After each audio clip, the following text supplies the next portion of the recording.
Good afternoon. I'd like to welcome everyone to the Committee of the Whole meeting for April 23rd, 2024.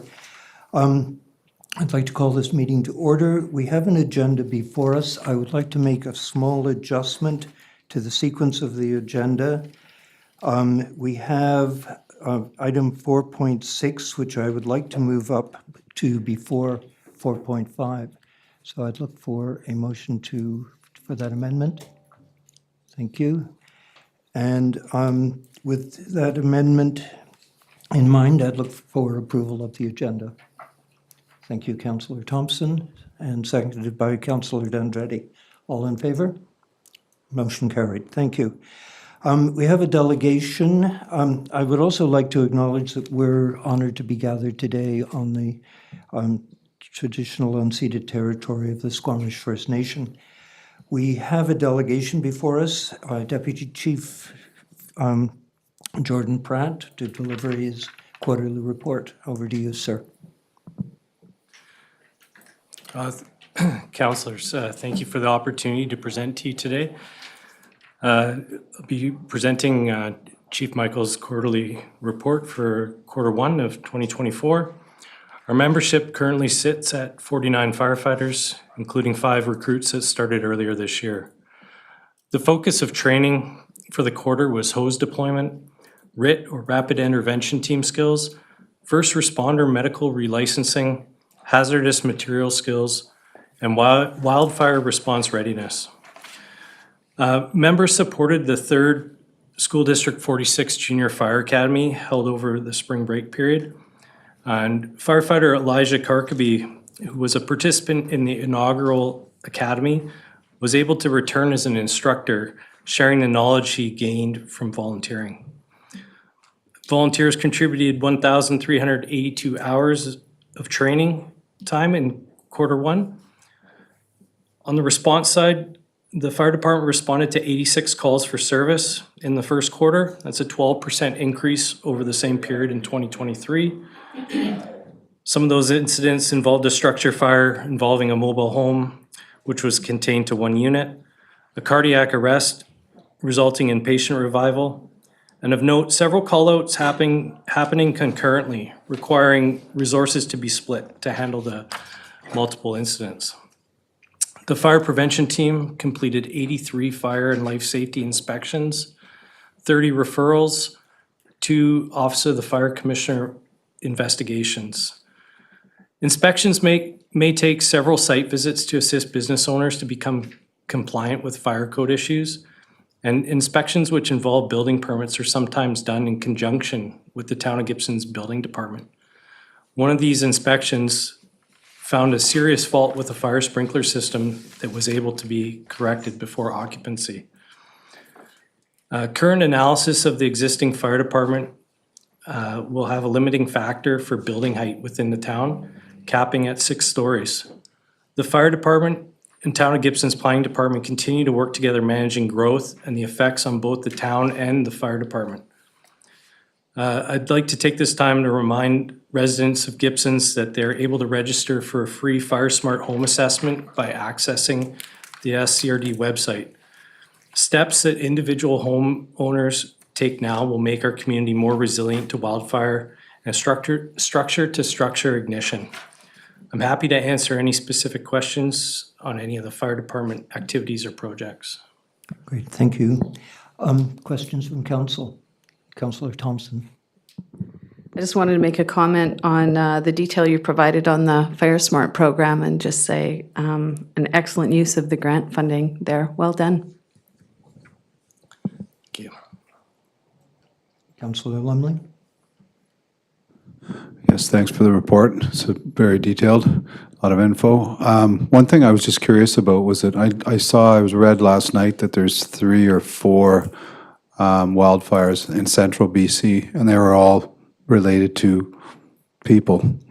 Does the Sunshine Coast and with the Town of Gibsons, obviously, do you have some sort of like program or prevention? Or I know there's fire restrictions and you see the signs, but I just remember last year, I think it was last year, a girl came in for lunch and she was on her way to the courthouse because they had a fire in the summer, and I think she got fined. But I just was wondering, is it, generally just kind of hope that people don't light fires, or is there an increase in signage, or, anyway, I just was curious about that. Thank you for the question through the chair. The Sunshine Coast Fire Departments, including the Gibsons and District Volunteer Fire Department, rely on the BC Wildfire Service for implementation of fire bans. Of course, within the town of Gibsons, there's no burning at any time of the year. In our coverage that covers the SCRD, Area E, and parts of F, we will monitor the situation. Our open burning is closed as of April 15th. Campfires are allowed in those areas outside of the town of Gibsons. Again, when those come into play, there is additional signage placed. There's an ability for RCMP to issue fines under the BC Wildfire Act, and those are substantial. Individuals can be held liable for the costs of fighting fires, and there's a significant financial impact to them. So again, patrols are not something that we have the capacity to do, but we respond to complaints. Thank you. Councillor Dundretti. Thank you, Mayor. Oops. Sorry, I'm listening a resonance here. Oh, great. Yeah, there's the mention that the fire department cannot serve over 6-story buildings.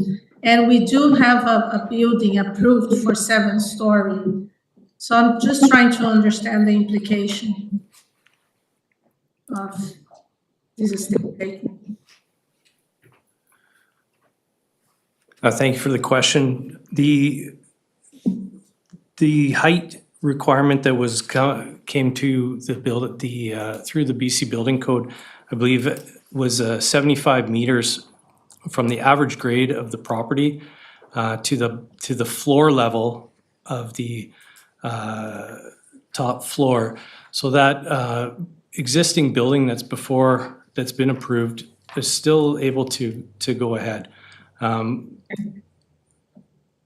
I wish that there was something that said for us that we needed certain things placed in the fire code or building code that said you should have a fire department of a certain size and capacity, but there isn't. But what we have to do is meet our health and safety obligations and for the protection of our responders.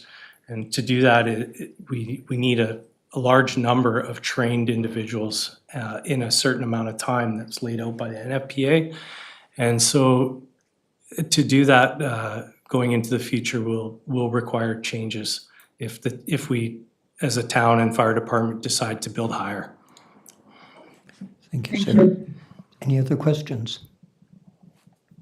Seeing none, thank you, Deputy Chief. And I do appreciate your report. It's nice to see that you cover so many bases with your graphs and photographs, and really interested in the junior program that you're working with. It's good to see. In fact, I think you've got one of the junior members has actually become one of your new station members. Is that correct? Yeah, as I reported, one of the first members, Elijah Carkaby, is now a volunteer. We have someone that took part last year in the second, who's waiting to become of age to join the fire department. And we're hoping that out of this third rendition of the academy that we'll see some people come knock on our door and become volunteers in the community. Great. Well, thank you very much for your report, and thank you for the service you provide our community. It's greatly appreciated. With that, we have a number of reports, quarterly reports, starting off with Planning and Development on page 35 of your agenda. Thank you, Councillor Kroll, or Deputy Mayor Kroll. So I will just go over high level on this, and if any of you have questions, you can just ask me. So I'm happy to report that we did receive the CMHC's Housing Accelerator Fund, which is going to support us in a lot of great projects, including a gentle density program, which will be incorporated in the OCP and zoning bylaw update. And we'll start the parking program and comprehensive land strategy this year, which was approved in the budget as well. The expanding the density bonusing plan will be included in the OCP and zoning bylaw update as well. And we have also started updating our housing needs report with 2021 census data. The development permit areas, so the geotech update, we are expecting results from the 2D modeling of Sharman Creek in the next couple of weeks. So I'm going to meet with them and get a status update on that project. It's moving along, but quite slowly, unfortunately. Development permit area number 2, the environmentally sensitive areas, we've received a draft report, and we're hoping to bring that to council shortly in the next quarter. The active transportation network plan has been going really well. The two engagement summaries are available online. And I do have a draft report for that received as well. So that's under review, and hopefully we can bring it to council next quarter, so soon. The Residents' Assembly, the Residents' Assembly are 25 members of the community who reflect the diversity of the population of Gibsons. We partnered with SFU for this project. They received 274 applications to join the Residents' Assembly, and 25 members were selected. We've had 4 out of 5 meetings, and they've been going really well. It's really interesting to hear their views and values. And what they're working on is answering the question, how can Gibsons best plan for the future and meet the housing needs for a growing population? So the last meeting, they learned about land economics, and they've been deliberating their values, what housing and amenities are needed in Gibsons, and what issues need to be considered, and what form of housing should be built. So they're going to deliberate that at their last meeting on May 5th, and then we'll bring a report to council on their recommendations, which will feed into the OCP. The OCP has started, so we've entered into a contract with McElhaney, and right now they're doing their background research. We have also started communications with the Squamish Nation, and we're going to meet with them next week, I believe, to discuss an engagement strategy that would work for the nation and for us. Okay. I'll leave it at that for projects. In terms of development, our number of development applications, well, we're getting a lot of development permits right now. What is, I guess, something to flag under development is we currently have 49 active applications. So we've got quite a backlog of a lot of development applications, and some of them are quite complex. We're getting a lot of rental applications, which is exciting, but it requires a lot of clarity around how to secure the rental, what type of rental it is. So we're going back and forth to iron out the details to make sure we can secure that rental once the project is built or if it's approved by council. In terms of building, what to highlight in that department is our revenue. This quarter was pretty high at just over 118,000, so that's good. And then bylaw, we had 105 complaints, so pretty steady, normal number of complaints. Our business licensing revenue has increased as well, and it seems to steadily be increasing right now, which is good news. We've got our chief building official here and our senior bylaw officer, if you have any questions from building and bylaw, and I'm here from planning. So thank you. Thank you very much, Director Stats. Any questions?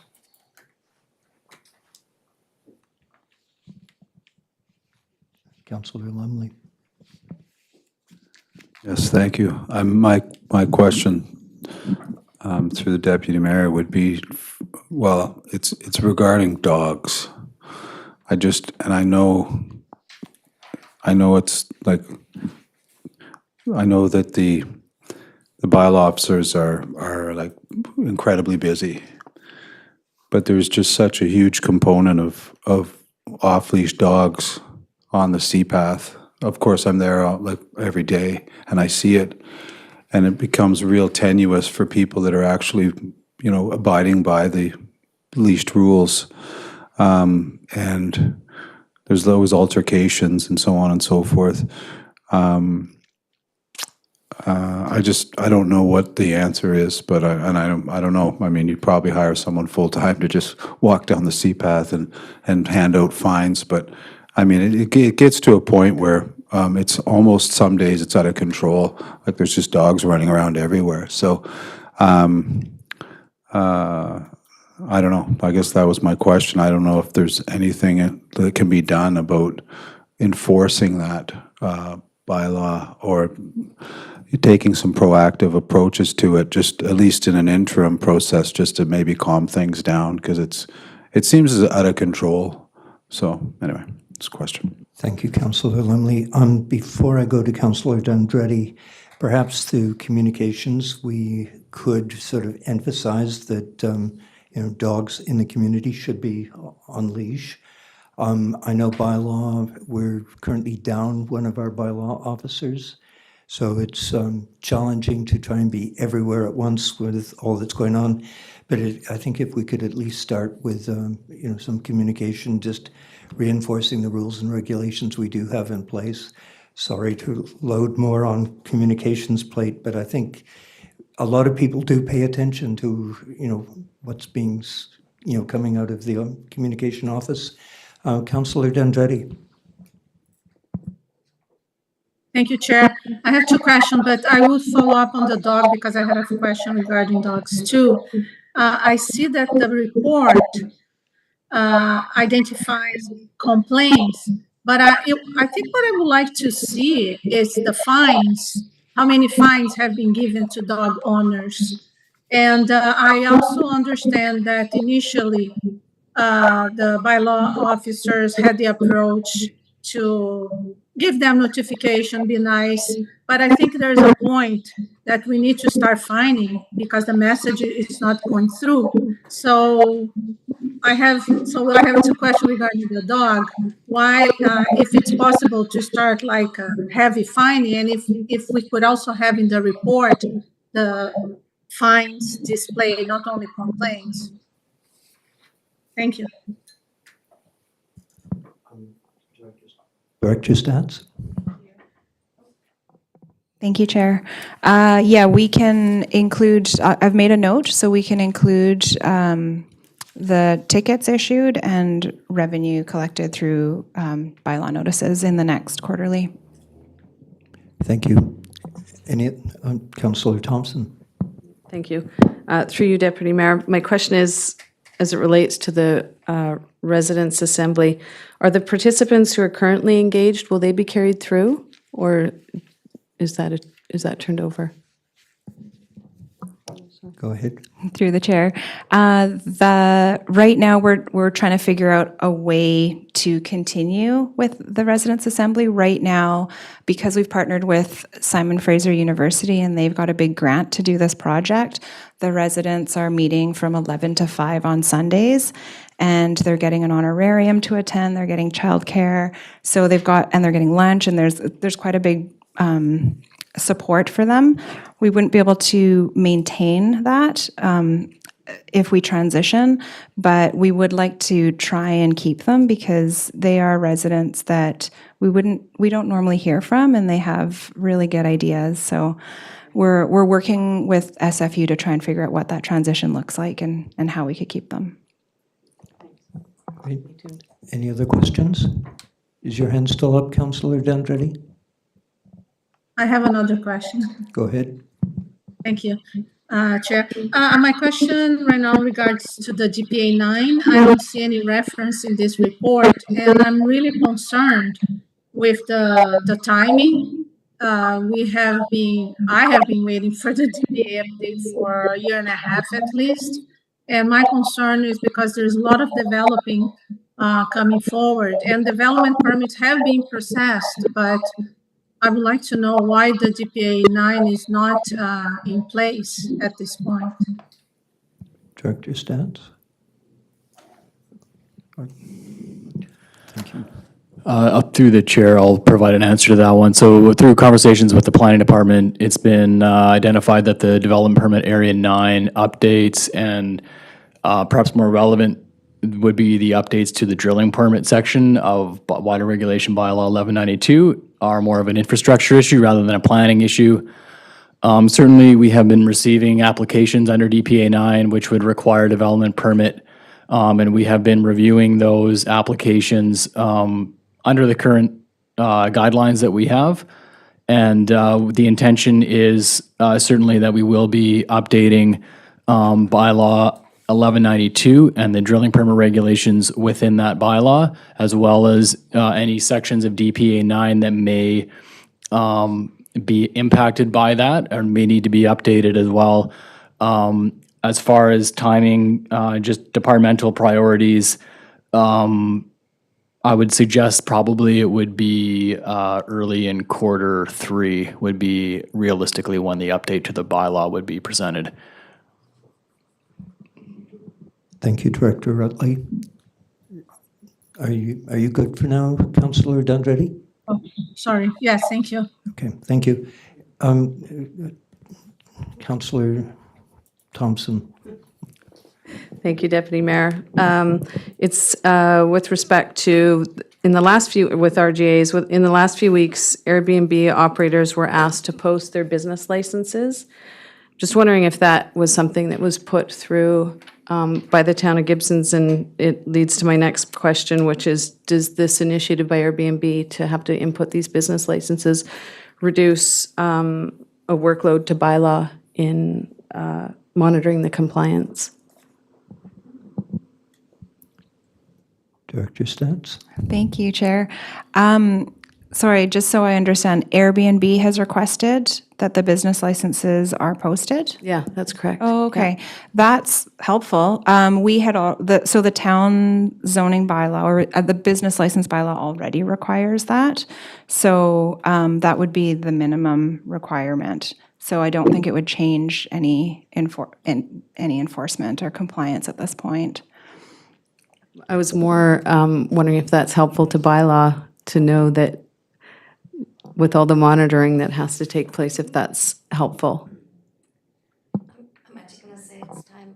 We're so familiar with every listing that it is nice when people put the RG number on it, but it doesn't, we already know that they have a license, so that's the benefit of a small town.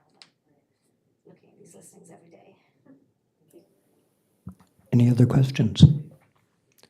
Seeing none, thank you, Director Stats. We'll move on to Finance and Human. Thank you, Deputy Mayor. And so I'll keep it high level as well. Q1, we've had a lot of numerous budget-related meetings, so council and committee are really aware of what the activities that were happening there. And you're going to see the result of those discussions on tonight's council meeting in forms of bylaws. From a financial reporting point of view, behind the scenes at the same time in Q1, we're working on year-end wrap-up and audit and financial statements. And you'll see the results of the financial statements on tonight's meeting as well, presented to you for your review and approval. So that'll be tonight. Reporting also is, finance is quite involved in reporting for grants. And you can see on page 3 that we're now up to 18 active grants that we're helping to administer, a total of just over $16.6 million, so really significant for our town. The year-end reporting and Q1 reporting can be quite challenging for the grant side, so a lot of work happening behind the scenes there. You'll notice that we have 5 grants that are coming, or projects that are coming near completion as of March 31st, into Q1. A couple of those have been extended, thanks to the grant providers agreeing to that, which is great. On page 5, you'll see the pending grant applications. There's, at the time of writing for Q1, there's 5 pending applications. We have since been awarded several of those, which is great. So they'll be moved over to the awarded section for Q2. Audits, like I mentioned, audit's been completed, so that's going to be happening tonight. So I've been able to update the balances on page 6 with December 31st year-end balances, so those are up to date now. And then our HR activities are on page 7 and 8. So if you have any questions on any of that, I'll be happy to answer them. Thank you. Thank you, Lorraine. And I'd just like to say, staff have gone to great length with their quarterly reports, and they've certainly provided a lot of in-depth material. I know bylaw and the building department have contributed to the reports, and I'm sorry I didn't get to thank them before they left, but any questions for the Director of Finance? Councillor Lumley. Thank you. Through the Deputy Mayor, I was just wondering, I know that in the balances, there's the COVID-19 safe restart. I just wondered if, is there any restrictions on that, or do you foresee it being transferred into another reserve fund, or that was kind of a general question, like does it have a restriction? Does it have to go back? Do we have to spend it in the next 10 days? COVID's a bit in the rearview mirror, so I was just curious. Through you, Deputy Mayor. Yeah, the province had provided that originally during COVID, and there's no need to return it. The province has been providing local governments, they've been flexible on the end date. We had additionally planned to have it spent by now, but the way projects are going, things take longer. So it's been fully budgeted and should be spent perhaps by end of Q2 this year. So by the end of the year, it's gone. Yeah, thank you. Thank you. Any other questions? Councillor Thompson? No? Okay. Once again, our Director of Finance has provided us with so much great information that there are no questions, which is great. We'll move on to Infrastructure Services, page 53 of your agenda. Thank you, Deputy Mayor. Another busy quarter for the Infrastructure Services Department. Certainly a lot of our effort, at least for myself, in supporting the Director of Finance through budget process. Some of the highlights, I'll just quickly touch on a few of the highlights for the department. It's quite expansive. The urban forest plan has progressed, so in Q1, the first round of engagement completed, and there's quite a detailed breakdown in here, but we've had some really good engagement, and there's some enthusiasm about that project proceeding. With the capital project progression, the weather slowed down construction on some of the key projects, like the creek restoration retaining wall at Dougal Road on Sharman Creek and White Tower Park as well. But with the weather improving towards the end of Q1, construction activities have picked back up, and the creek project is more or less complete, at least that phase, and White Tower is projecting to be complete by the end of Q2. Some design work advanced on the water main replacement on Skyline Drive, as well as the centrifuge replacement. There was a tender that went out for procuring equipment to replace the centrifuge in the wastewater treatment plant. There'll be a report coming to council this evening to award the contract for the procurement of the equipment. And also looking to complete the restoration of the Pebbles Beach stairs. The RFP for the contracted services to construct the stairs went out in Q1, and I believe that closed yesterday. So we'll be looking to turn that around with a report coming to council as well in early May for the award of the construction contract. Other work that was completed in Q1 was the active transportation upgrades project. So that concluded with the crosswalks on Abbs Road, Sargent Road, and then on Gower Point Road at Dougal Park in Glassford, as well as extending the multi-use path on Venture Way. And there's some other ongoing projects, which I'll just let you read in the report. As far as the operations side of things, maybe just one highlight quickly to touch on before I turn it over to committee for questions is in the water production, the total water production from the wells on page 60 of the report. I was doing a little bit of analysis of the Q1 production from 24 compared to 23. I noticed that there was the numbers for Q1 of this year were significantly higher than last year. So we dug into it a little bit more and comparing the, my apologies, comparing the well production data to the meter consumption data, identified that there was a gap between what we were producing and what our end users were using, which was an indication that there was some system loss. So we thought that we had determined that we likely had a leak somewhere out in our distribution system. So we identified that last Monday. By Tuesday, we had narrowed it down to the leak was somewhere within Zone 1, which is in Lower Gibsons.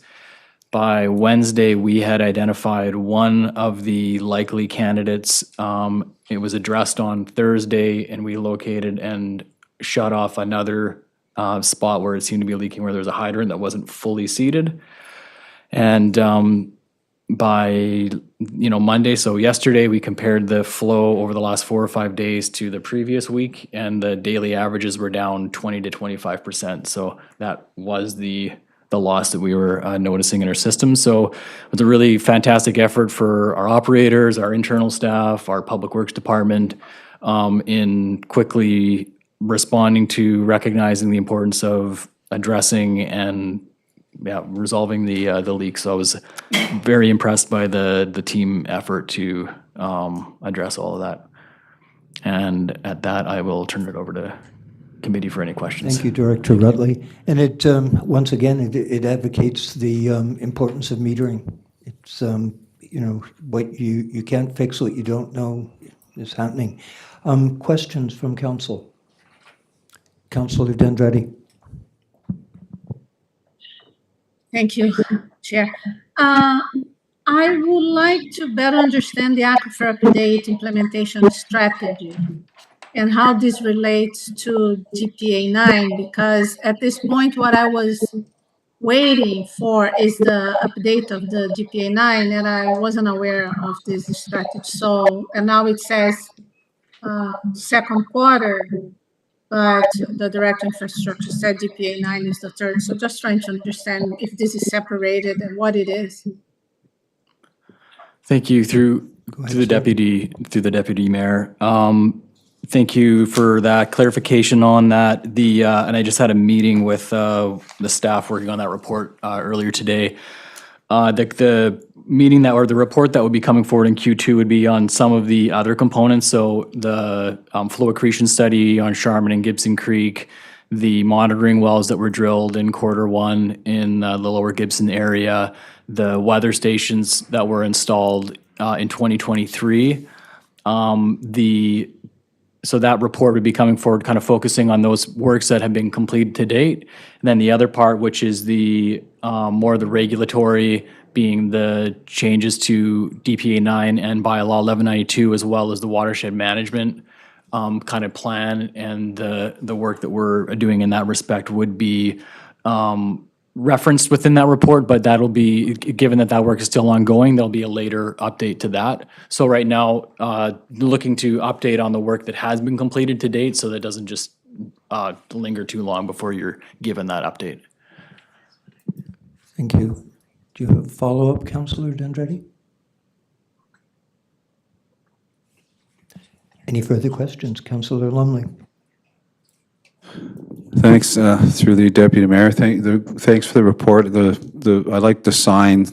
I'm not a huge sign guy, I don't like signs, but the signs on ABS that you referenced about the crosswalk, and I live on Sargent, I think they were a really good, a lot of people go up and down that path, and sometimes cars kind of rip along there. It's kind of a reminder.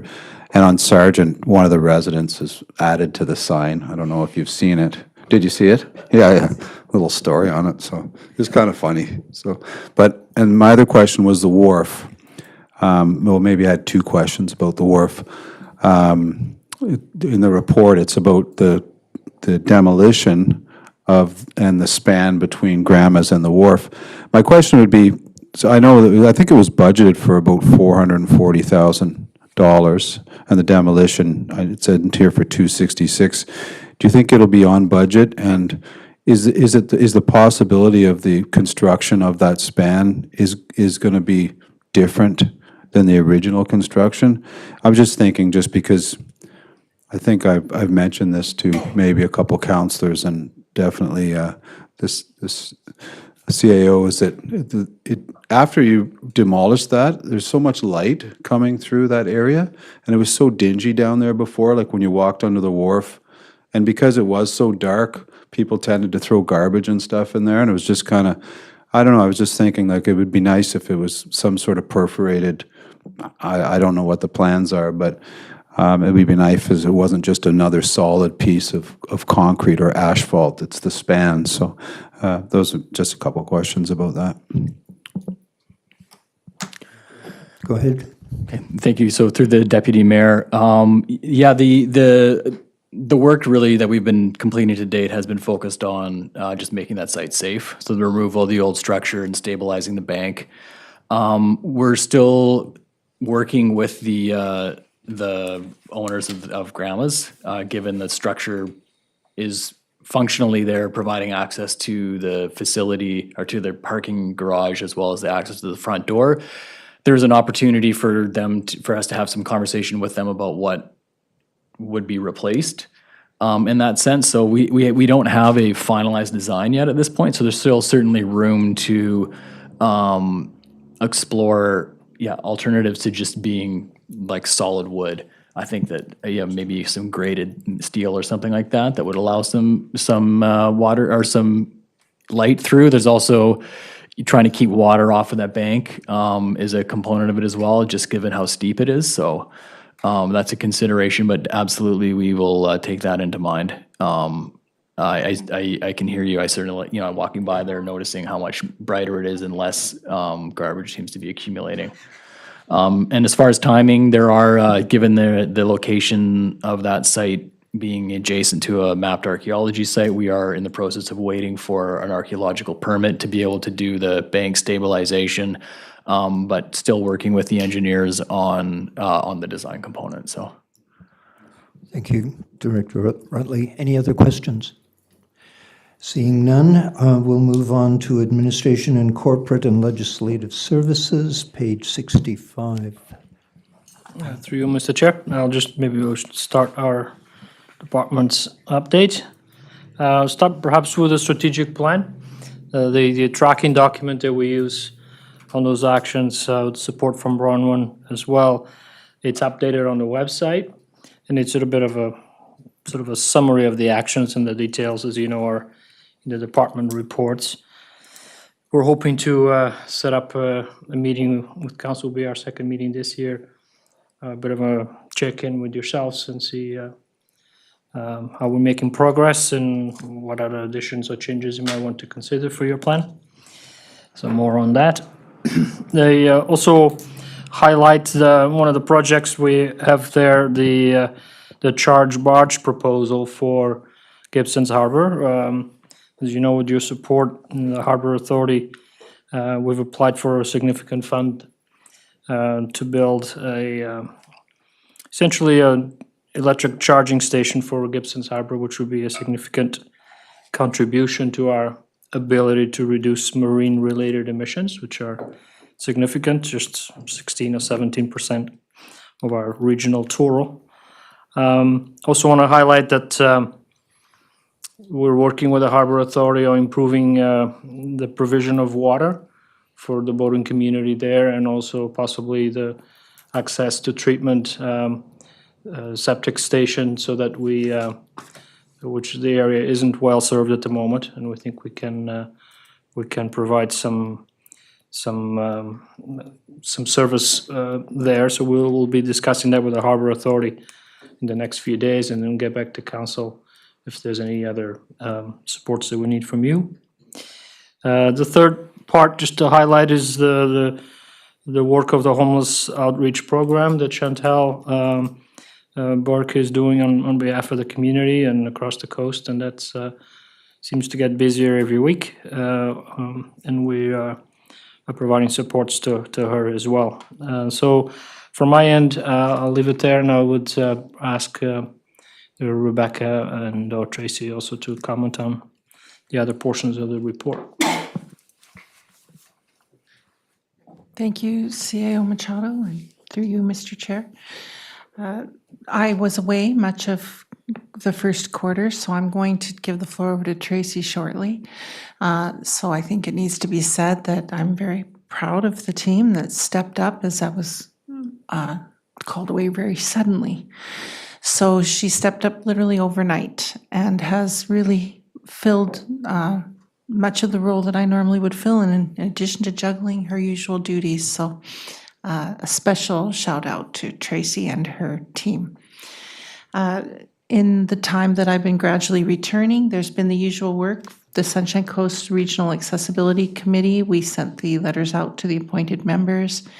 CAO McKinley for the SCRD has been communicating with me and is looking to work with the SCRD to host the first meeting, but that date hasn't been set yet. Freedom of information and privacy issues continue to be ongoing. We had more than double our usual number. We usually have around 8 to 12. We had 29 last year.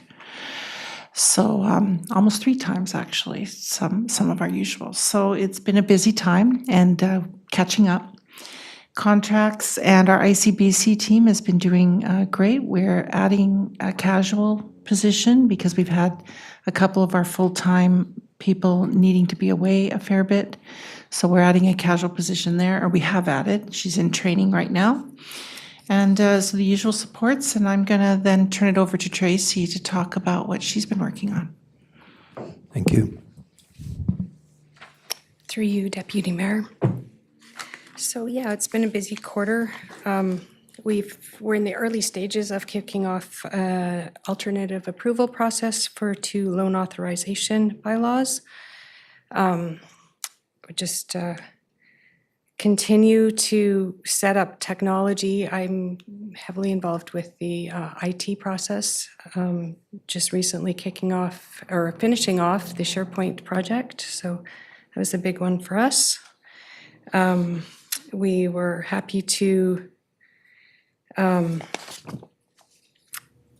get through some of our filming that we've been going through, as you've seen in the town, and continue for the rest of probably into May, possibly the end of May, with the 3rd company starting tomorrow. So that's been very busy, taking up a lot of staff time, coordinating parks and permits and parking and whatnot.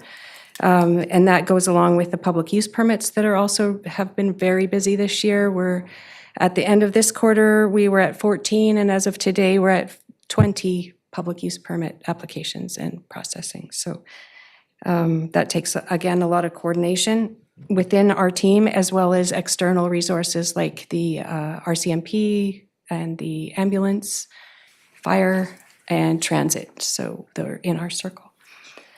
And yeah, I think everything else is in the report. If you have any questions, happy to answer. Thank you. Looking to council for questions. Councillor Thompson. Thank you, Deputy Mayor. Shore charge barge. This is such an exciting opportunity, and I wanted to commend the CEO and our staff on once again putting Gibsons at the forefront in its consideration and action towards carbon emission planning. I think that's it's really exciting. But my question is, as it relates to the public use permits and filming, and I suppose this goes to Tracy, through you, Mayor. With the considerable amount of work that gets put into these permits, are we in balance with the fees engaged in those permits themselves? Yeah, thank you for the question, through you, Deputy Mayor.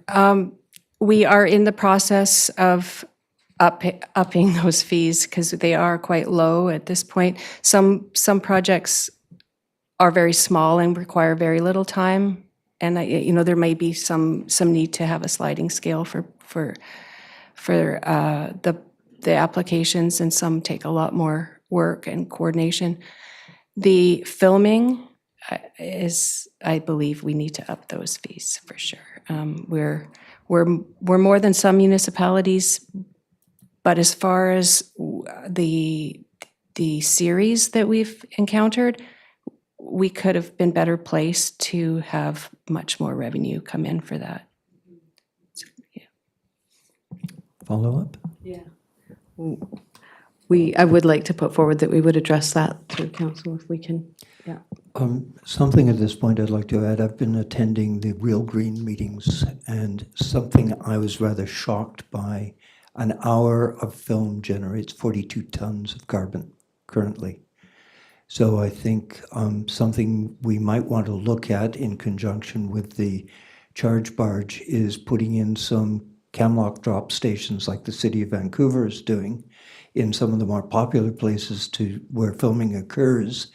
They can be monitored for the consumption of electricity they use, and it would afford us the opportunity of being real green. And on film companies that utilize these, perhaps we could offer them a better rate than people that are using diesel generators that are running for 18 hours of the day. So it's I think there's a great opportunity there. Any other questions? Councillor Lumley. Thank you. Through the Deputy Mayor, I had a couple of questions. I also thought the charge barge was like really awesome to read that. I mean, I guess everyone knows that, like, it's kind of funny that boats expel all their exhaust right into the ocean, so it doesn't even have a chance. But as great as that is, and I'm kind of going to overlap with a point from on the next item, the agenda item, because one of the points from the ADP was to include more charging stations. Do we know, or can we find out, or is there a way of finding out? I mean, it's great to say, hey, let's all have a charging station at our house, but I mean, can our community expand all these charging stations without possibly having an effect on our power grid? Like, I don't know, is there any threat of that? I know in California, they were talking about rolling blackouts because basically everyone's driving an electric car now, and some of these neighborhoods don't have the power to support all these charges, like all this charging going on. So I don't know if there's something in the works as far as us is saying, hey, let's put a charging station everywhere, and then it puts too big of a load on our grid. I do have another question, but if you want to answer that, maybe. Who would like to take that, Director Rutley?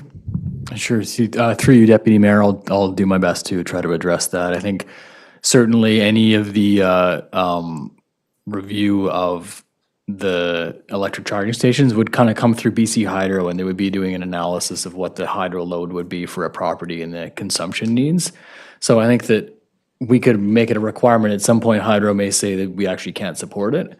I think on the provincial scale, that's certainly something that I know that BC Hydro is looking at and looking to the future.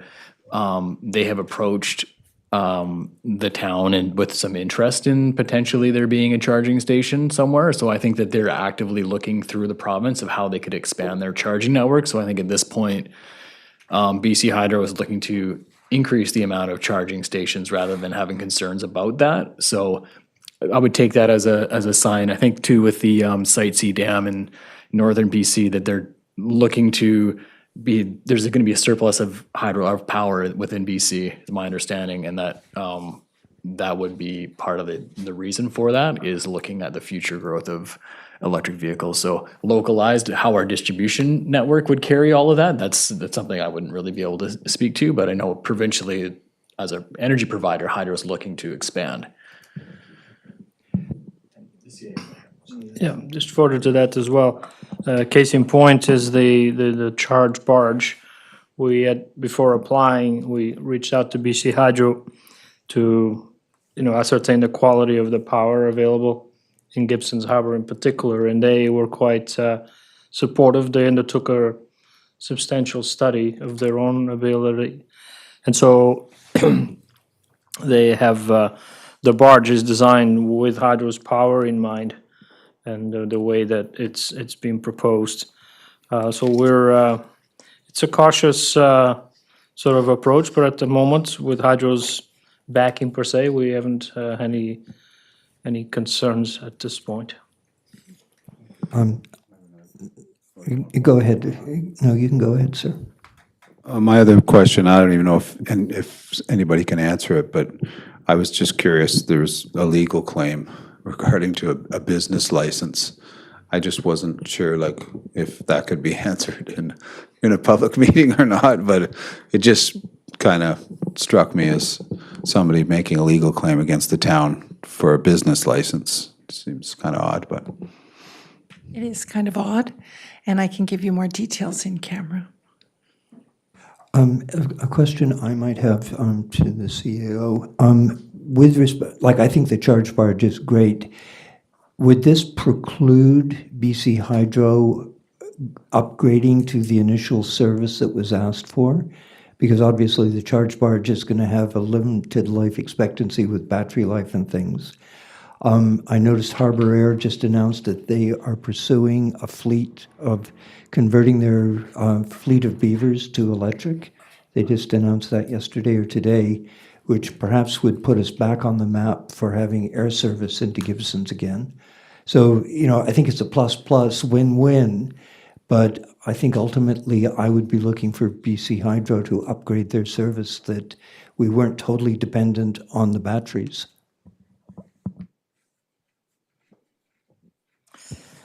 The capacity of energy that's transmitted down to the wharf, it's to meet sort of the current needs of that particular site. There was an upgrade there, I would say maybe 10 years ago. Likely needs another one, including for, if we're successful with this barge, I imagine that there will still need to be some upgrades to there. But not as significant as we anticipated. As you know, the lower Gibsons in general has a couple areas that Hydro needs to improve on, and it's been on their radar for as long as I've been here. So we'll keep monitoring that. Great, thank you. Any other questions? Seeing none, what we will do now is move on to 4.6. And I would look to Katie, our Director of Planning, Katie Thomas, to introduce the next item. Hi, thank you, Deputy Mayor. I'm going to introduce Coralie Bryn, who is with Mobius Architecture. We also have David Longman here and Michelle Crandallmeyer, and they're representatives of the owners for 629 Mahan Road and lots A and C Gibsons Way. So we're going to do, Coralie is going to introduce both the projects because she is the architect on both of them, to give you a full overview of what's going on here. So if you want to go and sit there, I will give you this.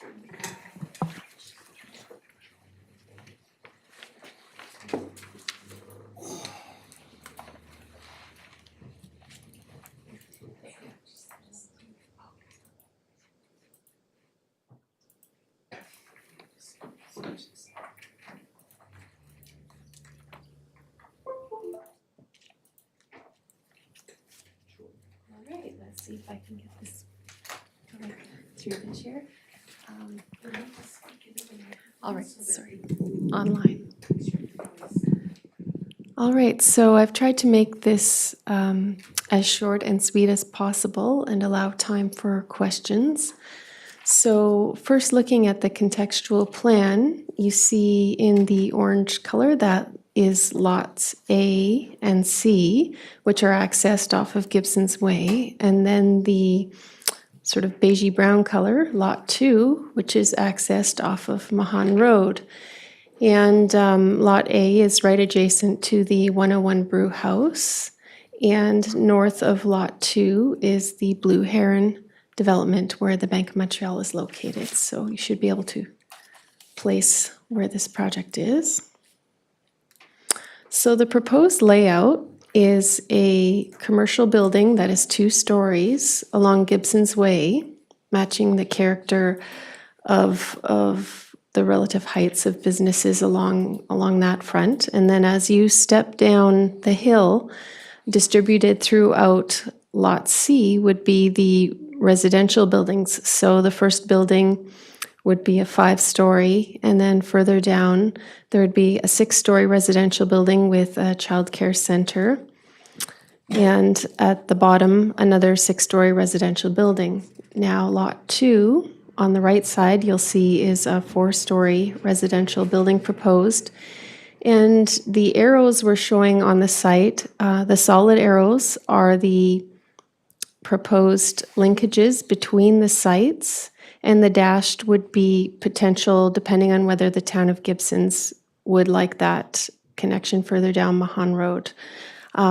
Currently, what we're showing is you can come in off of Gibsons Way and connect through to Mahan Road in 2 places, allowing for the traffic from the residential units to distribute throughout the 2 directions and then come up at the intersection at Gibsons Way and Mahan. This is a site section to show you just how much the site drops off as it goes south. So you'll see on the far left, Building A, it's a 2-story commercial, but it looks like 1 story from Gibsons Way. And then as you drop down, you come around the back to the 2-story side. And then the other buildings step further and further down the hill, so that at the very bottom, the 6-story building is still lower than the other buildings further up the hill. So taking advantage of the hill, we can have parkade entrances located always on the south side and access easily that way, and then have the north sides of that story, a full story lower, because the parkade is fully underground at that north side. This is some views of Building A commercial. It has a series of landscape terraces off of Gibsons Way because the property drops down fairly quickly. And we've included a wheelchair ramp as well as stairs, and we'll give you a little view of the landscape plan later. So you'll see on the north side, it's shaped in a curve addressing the access to this property. And there's a scrim or brise soleil around the side there. So depending on how you look at it, it changes aspects. And behind that is full glazing to the commercial. And on the south side, there's where there's parking for the commercial building, there is a fully glazed view to allow for views and daylighting and solar heat gain in the winter. This is a view of the landscape plan. You can see on the left side is where Gibsons Way is, and some of the wheelchair ramp and the trees and the stairs and the landscaping down. And then at the right side of the screen, there's also some more landscaping and places to sit. And the hatch in the parking spaces is indicating permeable pavers.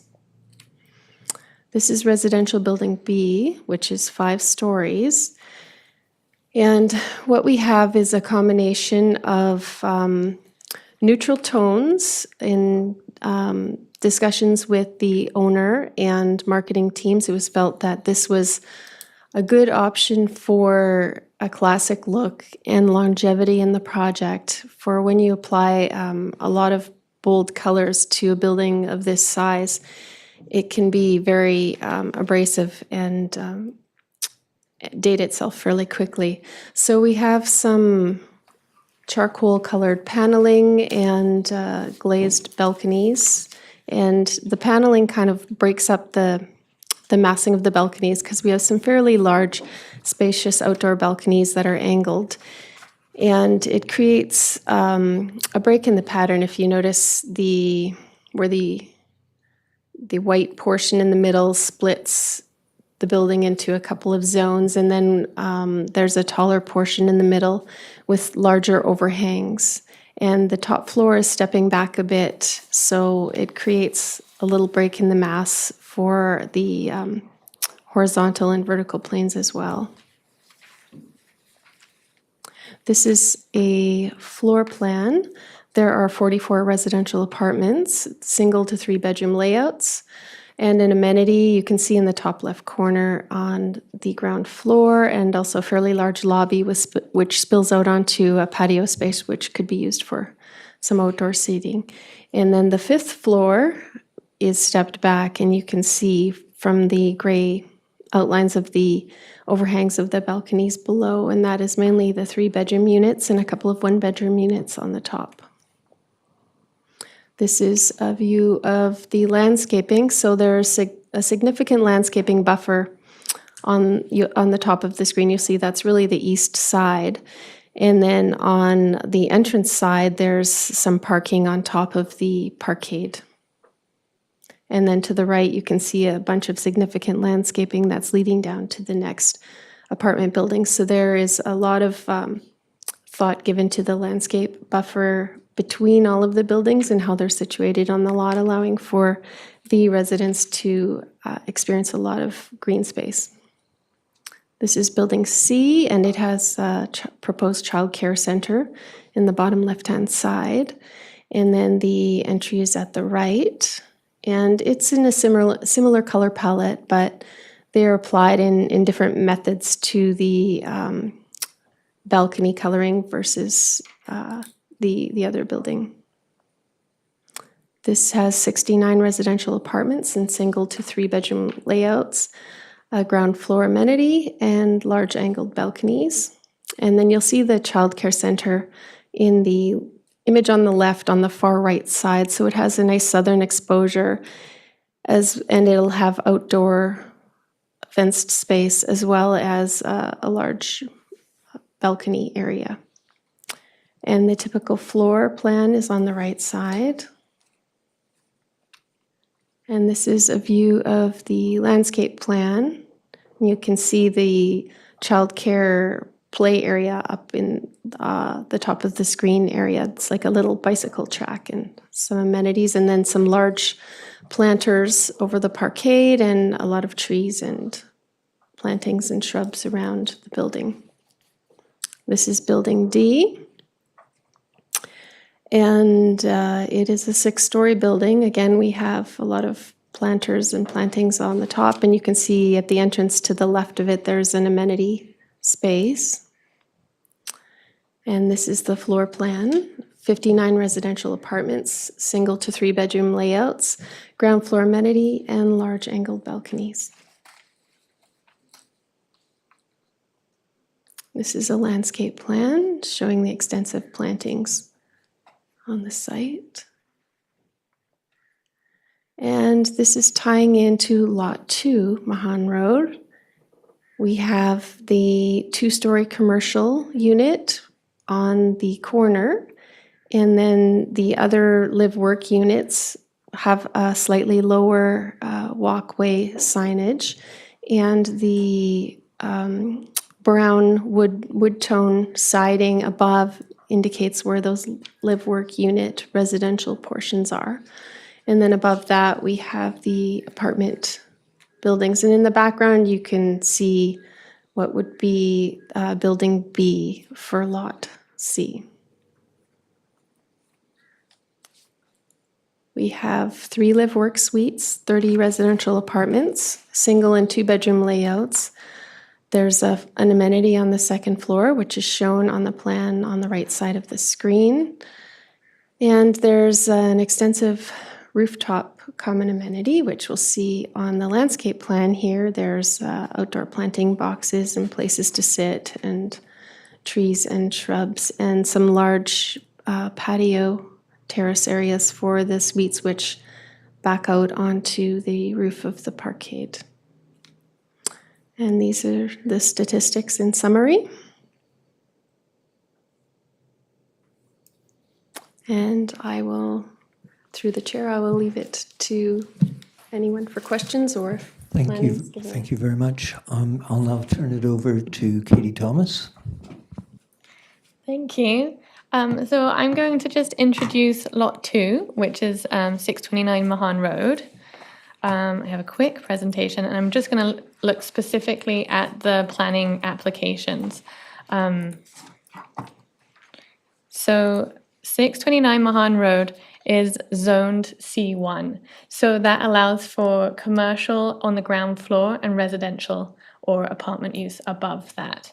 Apartment use has to be in combination with that commercial use.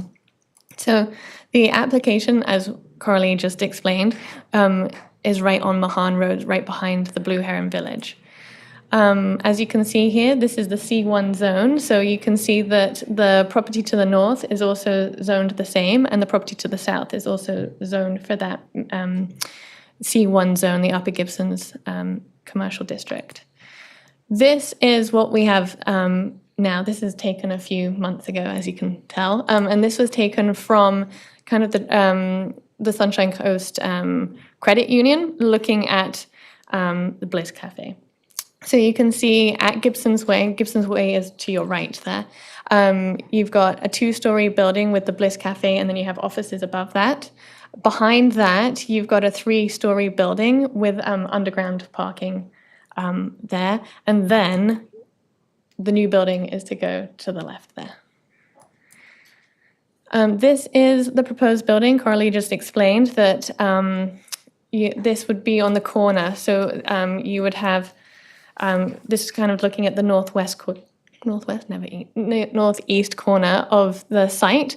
So you would have that wraparound commercial unit, and then you would have the live works that are along the north side of the building.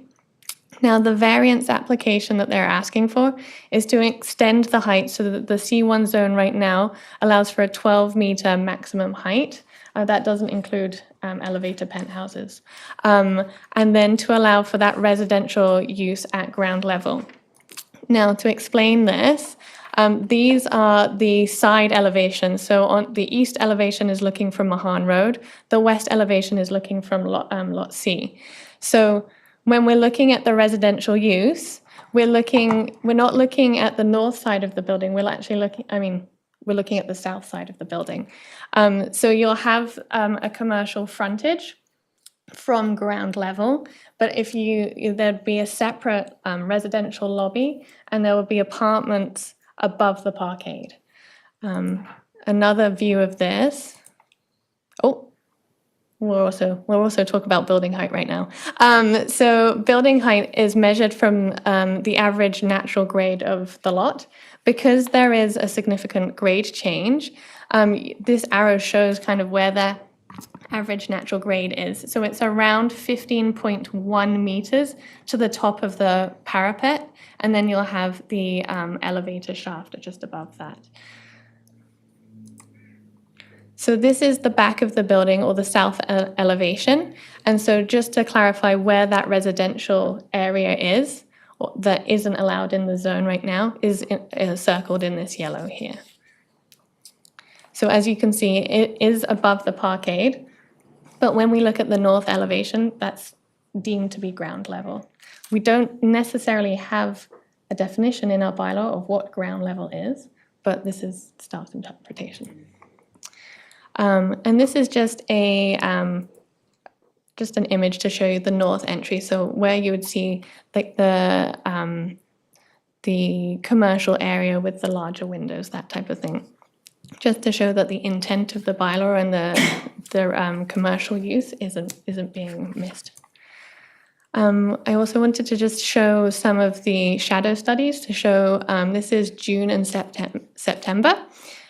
Just to show that the height isn't necessarily shadowing anybody right now, or isn't proposed to shadow anybody. And lastly, this is just talking about the variance process. So there was a sign was put on the site in January. We sent out a mail out to residents within 50 meters to let them know that they have an opportunity to comment on the variance application. We've had 5 submissions. 3 were in support, 1 was in opposition, and 1 seeks some clarification that came in today about water.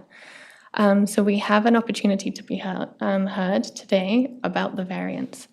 My last slide is on the options. So what council may want to look at recommending to council next time. There we go. Thank you, Katie. Before we go to questions from council, I would like to give anyone in the chamber the opportunity to speak with respect to this project at 629 Mahan Road. Sir, if you come up to the table, and can you please introduce yourself and give us your address? My name is John. A little button there. There you go. My name is John Morganti, and I live on Viewbank Crescent. Not Viewbank, sorry. Spyglass Crescent Place. But I do own a condo at the Blue Heron.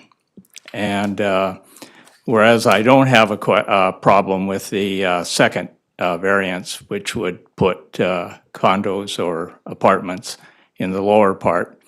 The top part, there is a drop there, but you're right next to the park right there, the entrance to the park. Mahan Road ends right there, and then the park starts. So you would, if it goes too high, then you would see that by greater distance within the park. So it's going to be quite a dense area with all the condos.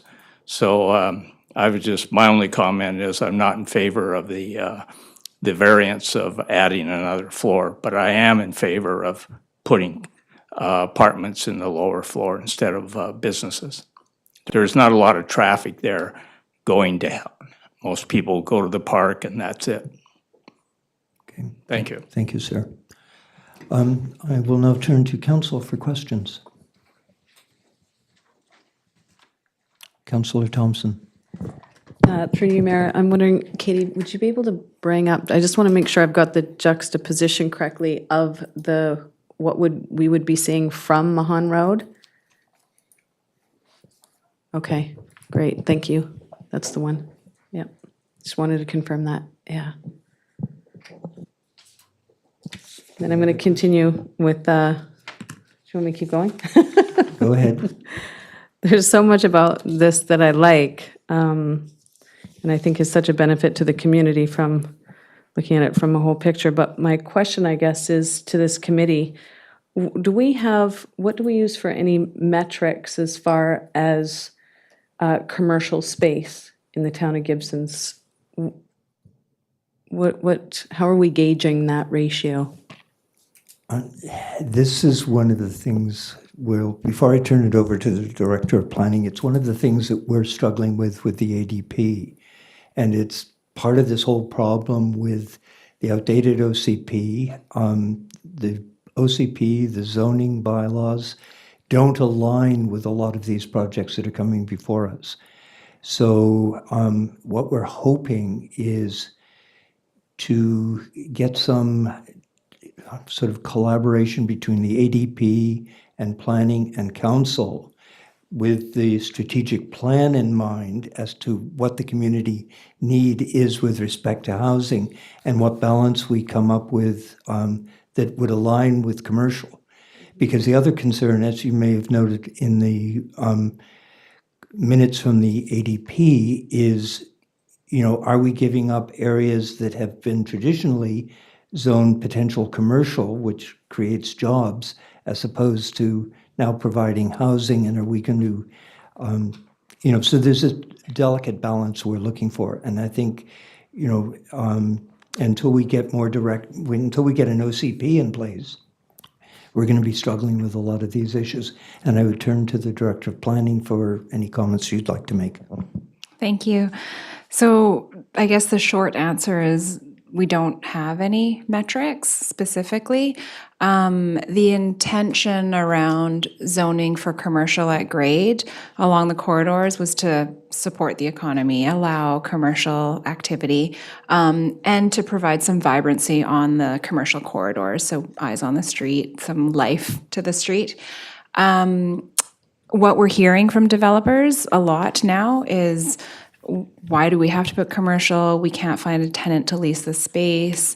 There's too much commercial and we don't need it. So that's something that came up in the residents' assembly as well. and something we'll be reviewing in the OCP. We might need to look at focusing commercial areas and reducing the amount that's required. Councillor Lumley. And before I go to you, Councillor Lumley, I would just ask Lisa if she can let me know if Councillor Dendretti has her hand up, because I can't see her with the image on the screen.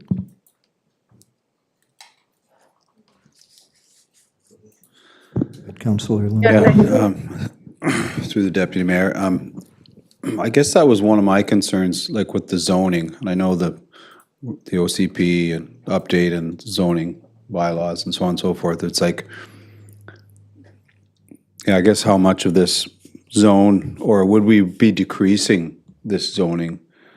Only because my fear is that if you make somebody put in a commercial space so they can build housing, I guess it's the same vein as everyone was thinking, was that it'd be really crappy if you had a bunch of empty commercial spaces in town.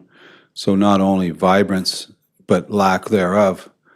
I mean, I was in Quesnel for the hockey provincials like a month ago, and it's depressing going through a town that has a lot of closed up shops, like out of business, whatever it might be, and it also leads to a bit of vagrancy as well when there's large spaces or buildings that don't have occupancy because no one's there and no one's got eyes on the property. So I don't know. Yeah, that was one of my questions. Was that, I mean, if you can put a bit of commercial zoning in, but I don't know. You wouldn't want to go too far and then have all these empty commercial spaces and all these buildings. So I don't know. I guess I don't have the answer to that, but that'd be what I was fearful of. And if you took the commercial out, I wasn't sure if the height restriction would come down, or if the height would come down by taking out the commercial. I think the live-work thing's a great idea because people can, with affordability for housing, and if somebody wants to open a business, imagine if you had a house and then you have to now rent a commercial space. I think the live-work concept is the way to go because, you're kind of, tackling both things at once in a more of an affordability mass. So you'll probably get people that would kind of survive in business a little bit longer or better. So that was my thoughts on that. Thank you, Councillor Lumley. And I think that was sort of reflected by the ADP. There was a bit of concern about commercial being this far back off of Gibsons Way, and they were certainly in support of the live work. Councillor Dendretti. Thank you, Chair. My question regards the south face of the building. I just would like some clarification of what I'm seeing, because on the drawing, I see 4 trees, and they specify as Carpinus betulis, which is a decidual. But then on the kind of the picture, it feels more. I'm just trying to understand, because obviously my concern is with exposure in summer months. I understand the 2024 BC code has addressing a lot of the cooling issues, but obviously trees playing a very important role. So if I could just have a better understanding what is going on the south side of the building. Thank you, Coralie. Through the chair. So the image was initially set up prior to getting the landscape plan. The final say on the exact plantings is the landscape plan. However, in discussion at the ADP, it was voiced that everybody loved how the landscaping was done at the Blue Heron and how some rocks and landscape had been used to in effect hide part of the parkade facade. So that was, I believe, put forth as part of something for discussion when this project came forth again, to just see what the desire was to happen on that landscape of that facade. Thank you. Did that cover your question, Councillor D'Andretti? Well, my concern is how obviously cooling features can involve air conditioning, which is going to increase energy consumption. So the trees are the best deal. So if we have trees, especially deciduous, this specific tree is supposed to reach the height around 15 or 18. So it would reach the very high, although it may take some time.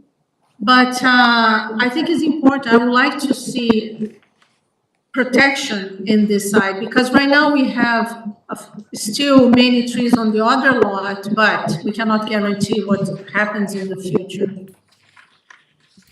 Okay.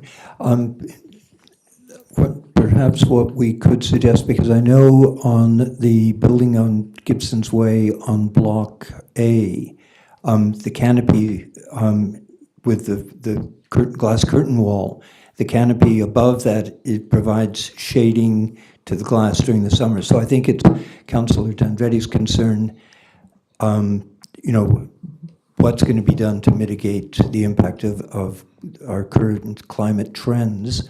And the building code, I think, effective this month does require that buildings with south-facing exteriors, there is cooling provided. So what form that cooling takes, I think, perhaps could address her concern with respect to the energy consumption. Councillor Lumley. Yeah, thank you, Deputy Mayor. I was going to just say that when I first opened this report and saw this, it was like it reminded me of that, you know that movie where the guy comes in and she goes, "Well, you had me at hello." It was like white. As soon as I saw white, I went, yes, because everything in this town is brown. And I would like to congratulate you on your choice of color, which is actually not a color, but so anyway, that was just one of the things I originally thought. So, way to go. Any other questions? Oh, Councillor D'Andretti, did you have any further questions?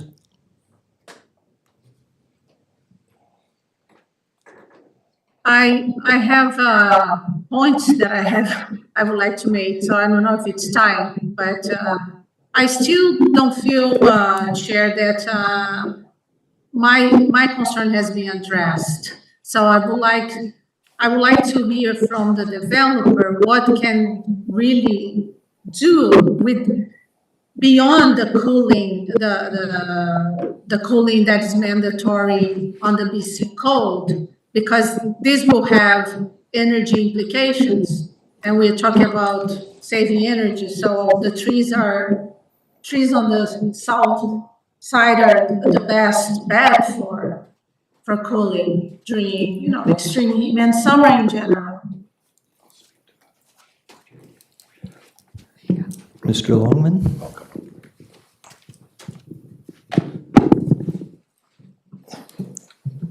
So, is it on? Yep. Thank you, Chair, or Deputy Mayor and Council.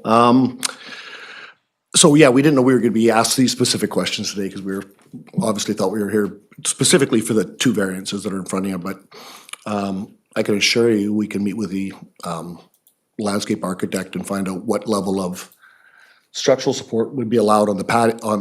So one of the things that south view doesn't really show, because it's better when these things are shown in a perspective, is you're looking at it at a completely flat plane, so it looks like it's all a single plane there. But if you look at it from the Mahan Road elevation, you'll actually see that the front face of that building is recessed by 30 or plus feet, I'm guessing. It's just a number off the top of my head. And that suspended slab over top of the parkade would allow for more tall trees to go on it. They would just have to meet the structural integrity of the underground parking lot, and we're happy to do those those processes. I did make a couple notes that are more specific to the variants that are in front of you that maybe are just helpful observations. So when Katie was explaining the rationale of commercial on the ground floor, I have to assume that when the bylaw was looked at, the rationale was that they wanted public to be able to walk up to those spaces and address those visits directly. But in this situation, that isn't even the case, because the parkade has us up a story in elevation.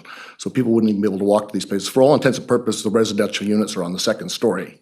It's just the way your zoning bylaw is drafted, it makes them appear to be on the ground floor, because the opposite elevation, it is the ground floor, and that's where we put all our commercial units. So that's the rationale that I think maybe was being a little glazed over.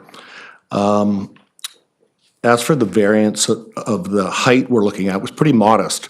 This site is significantly lower than the other site because we're trying to stay close to zoning. On the top floor of this unit, there is 10 of the residential units are on there, because obviously towards the bottom of the floor, you're sharing it with commercial spaces. And because those units are multi-floor in elevation, there's not a significant amount of units, residential units, on the bottom two floors as compared to the top elevation. What that means is that if you wanted to get below that, we would have to get rid of the top story of this building, and it'd be lost entirely. It's not like we could capture that space back in any other place. What that would do, and actually I appreciate this isn't macro data, but it is, I think, pretty interesting. I was actually pretty surprised. I knew this was something I wanted to look into, because just anecdotally, I had realized that when we had built multifamily developments in the past, what percentage of units ended up in the rental pool. So I just looked at our last two developments without any obligation to put in. We have, long before the province mandated that you couldn't put in rental restrictions, we never have. So I haven't done that for 30 years in my career. So the last development we did with 28 units that we completed about a year and a half ago, 57% of those units have ended up in the rental pool. So that's 16 of the 28 units have rented up in long-term rental pool. So if we tried to get away from this variance right now, we'd have to just literally chop off the top 10 floor. And if that statistic holds true, you're going to be losing 6 units in the long-term pool, plus or minus a unit. The previous development to that was 66% of the units have ended up in the residential pool. So I think that's something that really should be thought about when we're looking at, okay, this variance is a benefit to the developer, but it's also a benefit to the community. It's also a benefit to long-term property taxes. All these cost structures stay the same for the municipality when this development goes in. So, yeah, we think it's a very rational approach to the site, and we think when you look at it compared on the Mahan elevation, the scale looks totally in scale to what you'd see. It actually looks smaller than Soames and within Gibsons Way 8 years ago or 6 years ago, whatever that was. So thank you for that. Does anybody have any questions? Thank you, sir. Any questions for Mr. Longman while we have his undivided attention? No. I Councillor, do, Chair. go ahead, Councillor Dandretti. Thank you. I have a question regarding the accessible parking, because we have a senior population larger than most places in Canada, and we should provide more accessible parking. Also, Victoria just enacted a bylaw, and they provide one accessible parking for every 25 parking stalls. So my question is, would it be possible to provide a second accessible parking in the parking lot? So bear with me, because when we go through these development processes, because it takes it so long to get here, some of these numbers aren't on the top of my head when we get here. Corley, do you remember? So I would say that if we could do as has been proposed for some other projects recently, whereby we have a shared aisle between two regular sized stalls, which we identify as accessible parking, then you can easily add more accessible parking, because they share that unloading space. So we could definitely look into doing that. That's the easiest way to get more spaces, particularly when there's not a lot more space to add parking on the surface or even in the parkade because of columns. But this is more an innovative strategy to allow for that. I don't know if you recall that, or if you had seen it. I think it was on the Shaw Road project. there was. Yes, that was approved for Shaw Road. Do you have a follow-up, Councillor Dandretti? Yeah, I don't remember seeing on the visitors parking if there's inaccessible parking. And so my first question is there accessible parking in the visitors parking? On the outside parking? There is accessible parking on the surface and in the parkade. So we would be happy to review that and see where we can increase the number of stalls. Thank you. And it was also brought up at the ADP about, we do have an aging demographic, and, for someone to buy a condo in the unit and then find out, because of, accessibility or mobility issue, that they had to move again, it's challenging. Even, the option of being able to create some units that are adaptable is, potentially a plus. And I'll leave it at that. Councillor Lumley, you're okay? Any other questions? Great, thank you for your presentation. Now, we do have a couple of things before us with respect to this application. We've got two variances. And Katie's going to help me here and remind me what page those are on. Pages 14 and 15. Of your report. Yes. Which is not the agenda pages, but that's okay.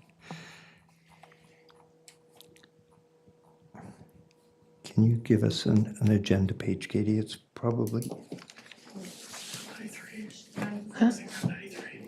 Thank Around you, 93? Rebecca. I think it's 93. And there it is. So we have some options before us. The option one is that the development variance permit DVP 2023-4 to allow additional height and apartment use on ground level for the property at 629 Mahan Road be issued. I would look for, moved by Councillor Lumley, seconded by Councillor Thompson. I can't see Councillor Dandretti. She has to turn her camera on. Councillor Dandretti, can you turn your camera on, please? Oh, yes.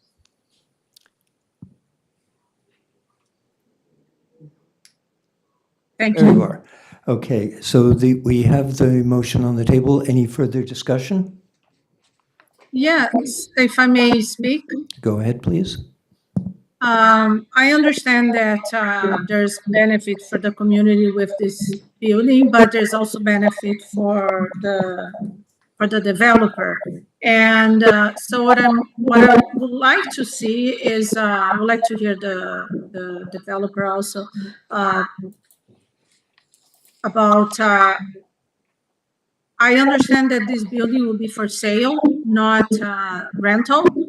So if there could be like 10% of the units, which will be 3 apartments, that would be sold like 25% below market. So we would support affordability in our town. And then I will be extremely happy to give this variance to the developer. So you're looking for an amendment. Now, Mr. Longman just did explain that in his buildings to date, a great percentage of them do end up as rental units. But you're looking for units for sale below market rates? Sorry, Deputy Mayor, perhaps I missed that. What I have in the report, my understanding is that all units were for sale. But could you please revise what will be for sale and what will be rental? For clarification, all the units are for sale, but some of the purchasers turn them over as rentals. They don't occupy them themselves. they make them available as rentals. Thank you. Then my proposal remains, because I think it's important that, we are providing a variance, and I think it's important to have a community benefit contribution for that. Go ahead, Mr. Longman.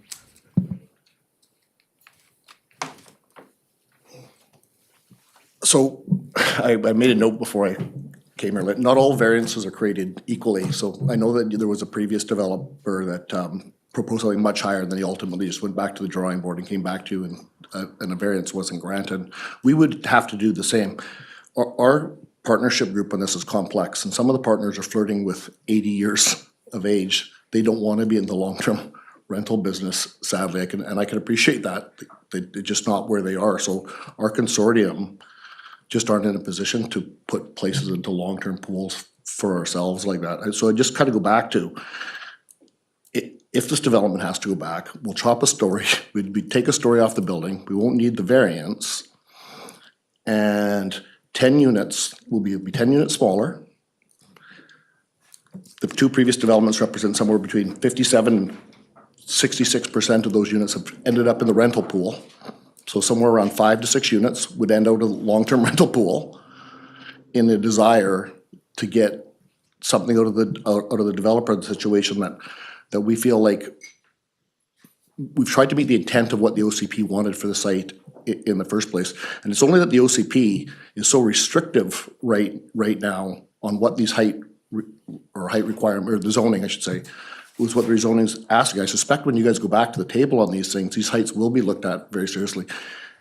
And in regards to the gentleman speaking from the fire department today, all our heights are well below the heights that the fire department's concerned with. So what you don't want to happen over time in this municipalities to be in a mindset that we don't want to change zoning and bylaws so we can capture stuff from developers. If the community had really critically looked at what they want in terms of densification to help to resolve this housing crisis that Canada finds itself, which is disproportionately being burdened by the lower mainland of British Columbia and the Toronto Basin area, these are the solutions. They just are. And every time somebody tries to hammer down on developers, I'm not one to say that all development is good either. I'll be the first person to say there's been development concepts that come from this community that I wouldn't be a supporter of. But ultimately, you want to support the stuff that helps to resolve the housing crisis in the broadest sense. Okay. We do have a motion on the table. Councillor Dundretti is suggesting an amendment to that motion. Is there anyone who would second that amendment to the motion? Seeing none, I would call the question on the motion before us. All in favor? Carried. Okay, that was for the height and apartment use on the ground floor. Thank you, sir. Chair? Go ahead, Councillor Dundretti. Sorry, I think you didn't see me because I'm not as in favor of this motion. Okay, would you like that recorded? Would you like that recorded, Councillor Dundretti? Pardon me? Would you like your vote Yes, against this I motion? mean, I would like to see at least 3 units sold as market value. We are in affordable, below 25% below market value. We are in affordable prices. And so that's my only concern. That's what I'm against. I like the development. I think it's great in every single way, but I would like to have a community benefit contribution. So in this regard, I'm against option 1. Okay, thank you. Noted. Councillor Lumley. Thank you, Deputy Mayor. Just to speak even to the affordability, it's like market. Like it's funny when you look at housing and people keep throwing out affordable housing, but really what we need is housing. So if we have more housing, there's going to be downward pressure on prices of housing. Like it's like the more stock we have, the more affordable housing becomes. And you know, sitting here redoing the short-term rental bylaw like years ago to create, or to, one of the primary purposes was to create long-term rentals. Well, we also have to look at these development opportunities as creating long-term rentals, not just cutting off a supply of short-term rentals. And hopefully now with this, things are happening in Gibsons, I would say. That'd be how I'd sum it up. Now we get to go back and look at our short-term rental bylaw, I hope. So anyway, just economics, I guess. Thank you, Councillor Lumley. And, to your point, the more commodity there is in the market, it's going to affect the price of everything. Director Stats. Thank you, Chair. Just before, I'm not sure if you were going to move on or not, but there were two parts to this report. So one was the variance, the other one was the development permit. So we need a recommendation from the committee on the development permit as well. Please. Copy that. So I was just wading through the options in the first part of this. I should have been given Cole's notes here, or Kroll's notes, as the case may be. So do you want to give us the wording of that?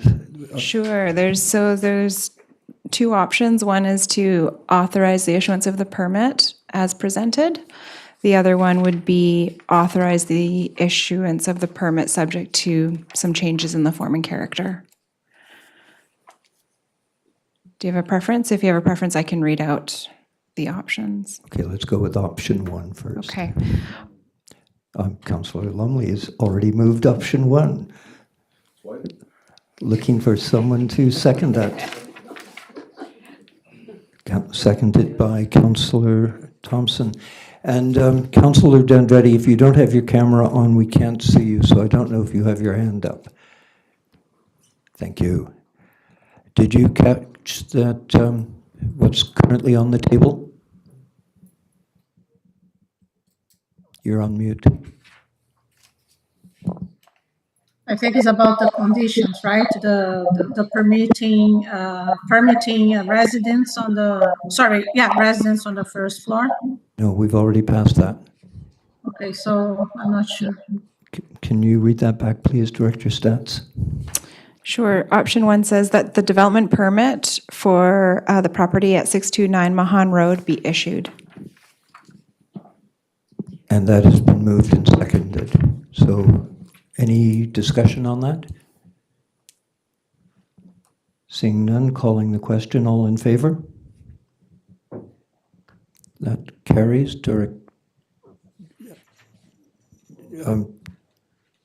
Councillor Dendretti, comment?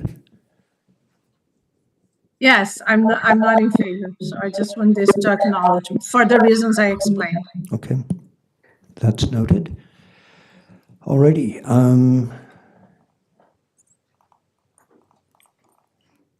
Moving on here, we have 4.7 in the agenda, page 147.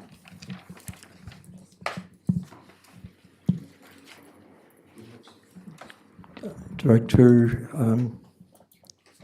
Katie, did you want to speak to this? I will, but hang on a second. I've just noticed the time. So is there a time limit to 5 p.m. for this meeting? No. Okay. Okay. I just wanted to know if you wanted us to. There is for council meetings, but not committee of the whole. Okay. Thank you. Sorry. Okay, so we're looking at Lot A and C Gibsons Way. So this is just an introduction to the application here. And we're looking at an OCP amendment and a zoning amendment. So you can see on the left-hand side of the screen, you've got the map of Gibsons, and you can see that Lot A is the smaller lot that's outlined in blue, and then you've got Lot C that's the larger one outlined in yellow. To the right, you have the proposed layout of the of the development. So as Coralie very well explained, you have a commercial building which would go into Lot A. And then those 3 multifamily apartment buildings going down the lot on Lot C. We're looking at an OCP amendment, so I wanted to just provide you with some idea of what the changes are. In fact, if you won't mind, I'm going to actually get up and talk to this. It's a bit easier. Okay, so here we have the land use plan, and so the land use designation. So the red here is the mixed use commercial. So that's looking at commercial at grade residential above. And then down here we have medium density residential. The idea is that Lot A would stay the same, but Lot C would move to a high-density residential, and that's because the proposal is looking for more than 4 stories. Medium density has a limit of 2 to 4 stories of apartments. So we have to move up a designation. This would mean that the designation would go to the extent up to here, and that would remove the mixed-use commercial from that area. This, oh my goodness, this is the form and character DPAs. Now, because we are changing where the commercial area is on this map, we have to move the development permit area for multifamily land uses north. So it would go along to this north line. I'll go back to my presentation. Then we're looking at a zoning amendment. So right now, the zoning bylaw was never updated when we updated the official community plan in 2015. And so these 2 properties are zoned as light industrial. So that means that it would allow right now for kind of warehousing, distribution, catering, but not for kind of commercial uses or obviously residential. So the idea is that Lot A, which is the smaller one, would move to the Upper Gibsons Commercial District 1, which is the same as the Blue Heron Village. And then the Lot C would change to a new zone. Now, another thing we wanted to just point out here is that when we've been going through the active travel or active transportation network plan, we've identified that we need to find it would be nice to find a trail or a pathway that parallels Gibsons Way, but isn't on the highway. So we have a number of developments that are coming up right now, and that this could be an opportunity to create a trail.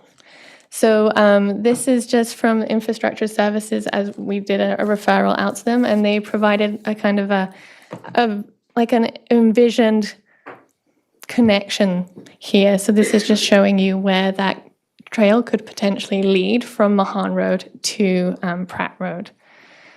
So this is my final slide. I know it's late. There are 3 options here. So option 1 has an A and a B, and that's asking staff to prepare the OCP and zoning bylaws for council consideration.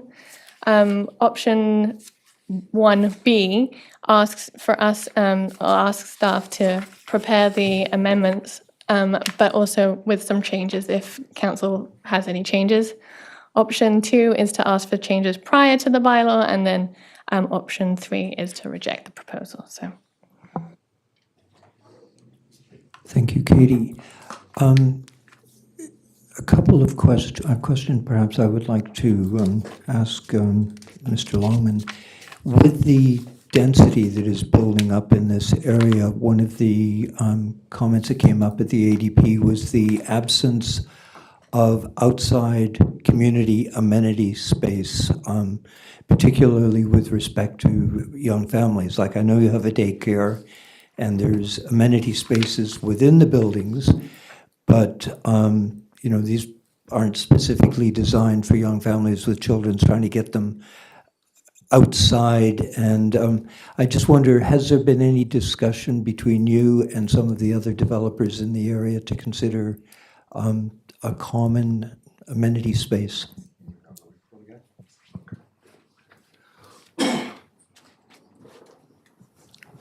Believe it or not all developers know each other, and I haven't had a chance to speak to all the other developers. I don't appreciate that type of stereotyping in council. Kidding. No, so we haven't had a chance to talk to any of the neighbors. I did join the review at the OC, or the advisory board the other day, and I was listening, and I appreciate the comments you had. I haven't had a chance to even talk to them with our team yet at all. But I did give an email saying that I want to reach out and connect with the other developers so we can have that conversation. One point that I did notice that I thought was sadly missed in that thing is they talked about there's the Gibsons Elementary School playing field, but it's right on White Tower Park, which I think is actually one of the most underutilized parks in our community. I use it constantly. So, you know, whether or not, that would be an approach that I would like to do sort of on a bigger scale, is maybe make commitments to improving the park and put some amenities into the park. Councillor Lumley? Thank you. Through the Deputy Mayor, I know this is, I say this every time, but is there an appetite? First of all, I mean, obviously, when you look at this, I don't know if there's a direct correlation if you change the zoning, what would it be, the foot per square, like the build out on the lot size changes at all? Does the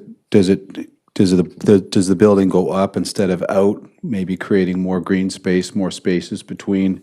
And then if the case is that, is there an appetite to, you know, not just spot zone this one, but maybe zone that entire area? I mean, I have no idea what the implications. I guess we could do it, but I guess maybe some of these other people own these other lots. But would it make sense to just change the zoning and the OCP for these entire lots? They all look the same to me. Like, I mean, as far as the colors go,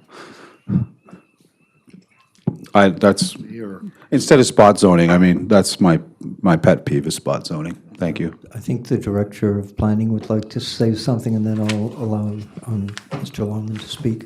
Thank you, through the chair. This one, we would do a spot zone because it's responding to a development application. But as part of the OCP and zoning bylaw update, we're looking at consolidating a bunch of our zones and having sort of template zones that we would use so we can avoid spot zones. We don't actually have a zone that fits into our OCP's high density residential right now. So it would be a new zone for Gibsons, but it would be consistent with the OCP. I think something else that sort of hasn't been mentioned, that it's in the report, is in fact that this is a phased development. It's not all going to happen at once. So it's going to sort of ease itself gently into the community. Councillor Dendretti.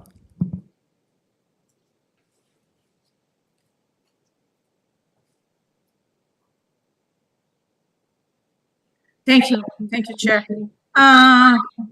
Yes, I understand the need to grow, and I'm in favor. We need housing. My concern with just the way this proposal is coming, because it involves Lot A and Lot C, but Lot C has 3 buildings.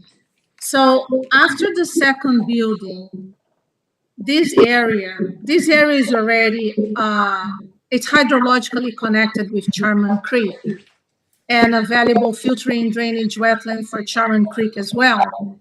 So I'm just concerned, I have concern with changing the OCP and the zoning before receiving all the environmental updates. They're about to, DPA2 is coming in 2 months or something like that.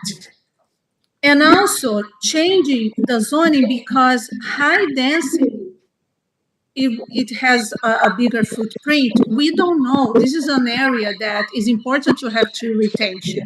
So I get nervous. I would like to, if we could wait at least DPA 2 and the update of DPA 9, actually the 3 updates, because, or at least the 2, the 9 and the second, understanding the hydrology, because even though it looks like the same, but this area is very important. And we talk about climate change, and this is the time to act, right? To be preventive. So understand, before it happens. We are doing studies in Charman Creek through DPA1, so this is all coming soon. I would like particularly, I'm not against the development and change, but, and then we have the OCP, which is coming as well. But I feel very nervous in giving the okay without having the approval of the three environmental updates. I would turn to staff. I'm suspecting that prior to a building permit being issued, the developer would have to be compliant with the DPAs, which I would imagine we would have in place by that time. Is that correct? So 2 questions. Yes, they would have to get a development permit before they get their building permit. That's a requirement. The second part is whether the development permit area is implemented by the time they apply. I'm not sure. So we'd have to bring it to council. Council would have to approve it, and then there would be a public hearing because it's an OCP amendment, so that the timeline matters in the second question. But from the information, Director Rutley, did you want to add to that? Just specific to the reference to DPA 9. So the updates to DPA 9 will be focused on the lower aquifer protection area. I wouldn't anticipate there being any changes to the development permit area that would be relevant for this particular development given the location. But just to put it in a perspective of a timeline, right now we're asking, if we go with option 1, it's a request of staff to draft the OCP and zoning amendment for council to consider, which is going to take some time. Even if council approves, there's still archaeological, I'm assuming, that would have to be done in this area, and we would be dealing with revised, updated, new, shiny DPAs. CAO? Through you, Mr. Mayor, or Acting Mayor. Just further to staff's comment. So the DPs that would apply here would be DP 9, and then that one in particular. And with DP 9 in Upper Gibsons, there are 2 considerations. One is any impacts on the proposed foundation on the aquitard. The aquitard there is, it's hundreds of meters deep. We don't have any concerns with the stability or the impacts on judging by the buildings that have been designed up in that area and so on. So the aquitard is not a concern in that area. The other concern is around drainage, and the drainage, it's pretty close to White Tower Park, so we anticipate that storm to make its way and be treated per se at the White Tower Pond that's being built there and the existing ones. So those are the types of things that we're going to be looking for, is how it's impacting the aquitard and how is the drainage impact on the nearby waterways. We think that the DPs that are coming, even with those changes, we're not anticipating significant changes to what's there, and that even if they're captured under the existing regime, that will still be able to provide the necessary protections for those assets. Thank you, sir. And I think in the reports we've been given, a lot of the hard surfaces are indicated in the planning as being permeable surfaces, so that's definitely a plus. Okay, so Councillor Thompson. Thanks for clarifying. That's an important point. So I'm glad that that was addressed. As it relates to the land use designation, light industrial change, we just did that in the opposite in Venture Way, didn't we? So in a sense, we're gaining back I just wanted to clarify that. So the changes that we made at Venture Way, we're sort of reversing that and getting the gain of high density back in this space. Okay, yeah, that's great. And to your point, we also had a delegation before us with the project behind the IGA Plaza, which is going to be a mixed use with light industrial and live work. So, what you lose on the roundabouts, you gain on the swings, hopefully. Okay, so we have some recommendations before us.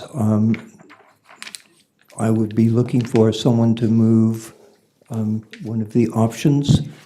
I'm suggesting option A, request that we request staff to draft the OCP and zoning amendment for council consideration with the proposal as presented. And if this option is chosen, a new staff report will be presented to council, and the staff report would include bylaws, provide the CAC offer, and also provide outstanding referral comments. Moved by Councillor Thompson, seconded by Councillor Lumley. Is there any further discussion on this motion? And Councillor D'Andretti, I can't see you if you don't have your camera on. There you are. Councillor D'Andretti. Thank you, Chair. If I feel concerned that we will be dealing with at least 3 high-rise buildings, which we don't have any guidelines in town. We are about to approve to update the OCP. So again, I don't understand why we'll be rushing with that. Why we cannot wait to have at least guidelines. We don't really understand the impact of these large buildings, and we are asking amenity here, amenity there, but there are studies done. There's very good guidelines other cities have, and we don't. But we are just saying, let's go ahead. So I'm concerned with that. I'm not opposed to the development at all, but I'm opposed to. For example, we are already approved, we are supporting high density without even understanding how many trees will be cut for high density. Is this what we need in this area, given this is a drainage that support the, aquifer infiltration and so on and control? And we are, at the same time, we are raising alarms with climate change. The world is about to end. We are either burn or flood. But we don't consider this when it comes to these development applications. Okay. Councillor Lumley. Thank you, through the Deputy Mayor. Okay, maybe I understand completely, and we've had some explanations of it, but we're just changing the zoning, and we're making an OCP amendment change. We're not approving the development. And even if this small spot zone is, like in the last report, there was a mention of like town center, like how the actual OCP encourages density, like basically in this area because of amenities, everything else. I mean, you could read through it, but at that rate, I think having gone through the permitting process, it was just a little permit. You know what? To say, let's just wait for a DP update. We're not approving the development, but let's let the developer move on through the process, because if we make them wait, well, then it's, time is money, and time is lost jobs, and time is lost rentals. I mean, we could get to the end of the road and, yeah, maybe it won't fit. But I think we should vote, that's why I voted in favor of the OCP and the zoning amendment, because let the process, it takes so long, let's keep the wheels rolling, let's not put the brakes on it. That's how I feel. Thank you, Councillor Lumley. Any comment from planning? I certainly agree with Councillor Lumley. This is just the first step on a road. It's, we're not going to see a shovel in the ground next week, and a lot can happen, but I think we have tools at our disposal that we're sort of obligated, that we have we have an OCP. It's not that we have to work with. We have zoning bylaws that we have to work with or change and amend. So is there any further discussion on this before I call a question? Councillor D'Andretti. So just a clarification, Chair. So if we approve the amendment, so we go to high density, and later on, studies perhaps the DPA would have a better understanding that it's better not to have high density. Do we go back and dezone the area, downzone the area? Is that the process? At this point, all we're doing is requesting staff to draft the OCP and zoning amendments for council consideration. And then it's like the first step on a process to moving forward. That's the only decision we're making here at this time. Okay, thank you for the clarification. Thank you. Any further discussion? I would call the question. All in favor? Carried. That was an affirmative, Councillor? Yes. Thank you, Councillor Dandretti. Planning, is there anything else you require of us at this time? No. I would like to thank everyone for their contributions today. Our next meeting, regular Committee of the Whole meeting, is scheduled for Tuesday, May 21st, 2024 at 3 p.m. And I would look for a motion to adjourn. Councillor Lumley, seconded by Councillor Thompson. Thank you. All in favor? Motion carried. We'll see all these bright smiling faces at 6 o'clock. Thank you, everyone, for your contribution today.